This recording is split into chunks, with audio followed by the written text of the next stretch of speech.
Semalam keluar berita pasal KKM nak ambil jururawat luar negara. Terus ramai yang marah sebab ingat nurse asing akan masuk hospital kerajaan.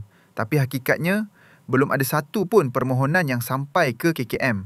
Ceritanya begini, Dr. Zulkifli Ahmad dah jawab di Parlimen. Kami di Kementerian Kesihatan memang tidak menolak akan usaha ataupun option sebagai pilihan untuk mempertimbangkan jururawat daripada luar negara.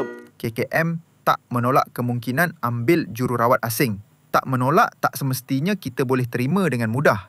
Menurut KKM, semua keputusan mesti ikut syarat yang ketat.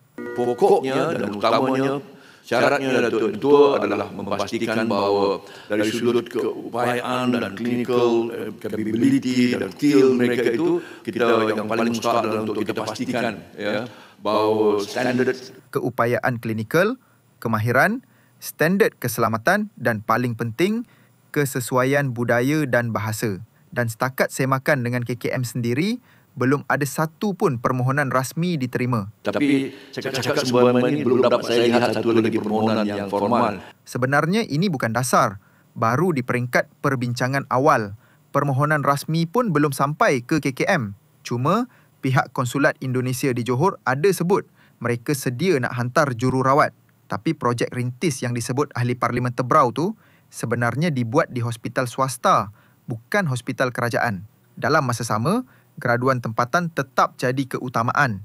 Graduan ILKKM, iaitu Institut Latihan Kementerian Kesihatan Malaysia, habis konvo, terus diserap dapat lantikan tetap mulai Oktober 2025. Pengambilan pelatih ILKKM pun meningkat daripada 1,500 orang kepada lebih 3,000 orang setahun. Dan minggu lepas, KKM siap buka sesi temuduga untuk graduan kolej swasta yang nak masuk perkhidmatan awam. Jadi tak timbul isu KKM abaikan rakyat sendiri. Kita bukan tolak tenaga luar, tapi standard Malaysia tetap dijaga. Kita perlukan tenaga luar, tapi bukan dengan mengorbankan standard sendiri. Keselamatan pesakit dan maruah profesion, itu bukan sekadar slogan. Itu garis merah standard KKM.